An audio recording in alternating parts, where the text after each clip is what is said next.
The Washington, D.C. City Council has figured out the scam that Walmart is running on America, and they don't want that same scam to be run on D.C. citizens.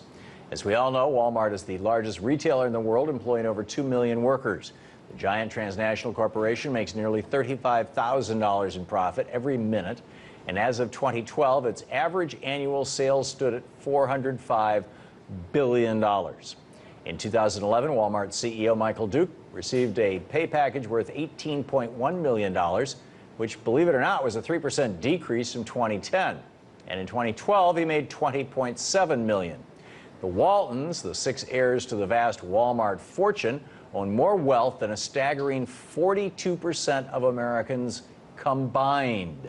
According to Forbes, as of September 2012, the Walton family controlled an estimated $115 billion fortune, more than the GDPs of 107 countries as ranked by the World Bank. And that $115 billion the Walton family has is more than the entire 2012 operating budget for the state of California, more than the federal government spent on food stamps in 2011, and more than the combined 2012 budget shortfalls of all 50 states. Simply put, Walmart is rolling in money. On the outside, it seems like the giant corporation has the perfect business model, right? Executives are making millions, shareholders are raking in massive dividends, and the company is expanding its reach more and more every year. Unfortunately, while Walmart executives are making millions and the Walton family's fortune is ballooning, Walmart employees, the ones who actually do the work that makes Walmart profitable, aren't reaping the same rewards. The average Walmart employee makes about $9 an hour. Would have to work over 800 years at that wage to earn the same amount the CEO Michael Duke made in 2012. And while Walmart ripping off their employees, the people who make them rich, is bad enough, Walmart also offers a terrible health insurance plan that only some of its employees qualify for. As a result, you and me and the rest of American taxpayers are subsidizing this company by paying for the health care costs of many of Walmart's employees, who have turned to state-funded programs like Medicaid and food stamps to keep their families intact.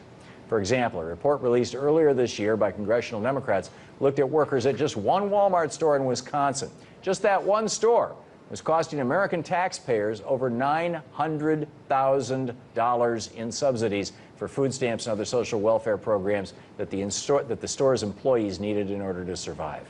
And in addition to our picking up many of Walmart's costs for their employees, American taxpayers have given over $1.2 billion to the corporation.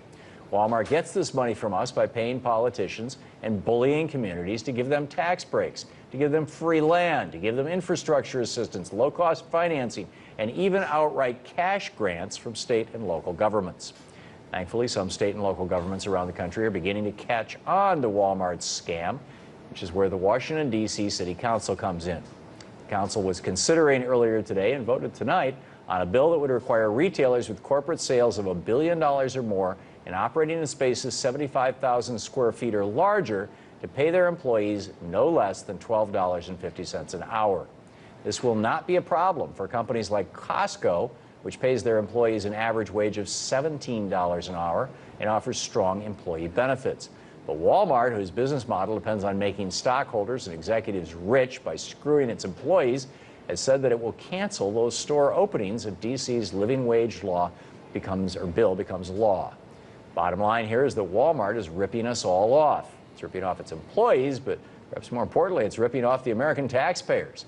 And it's using that money to pay for corporate jets, millions to its executives, and billions to its stockholders. This type of business model isn't even genuine capitalism. It's parasitic capitalism.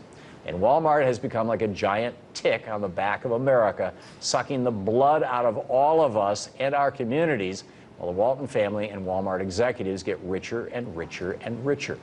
If a company's business model depends on screwing its employees so that executives and stockholders can get rich, then that's not a business model that should be happening here in the United States of America. It's that simple.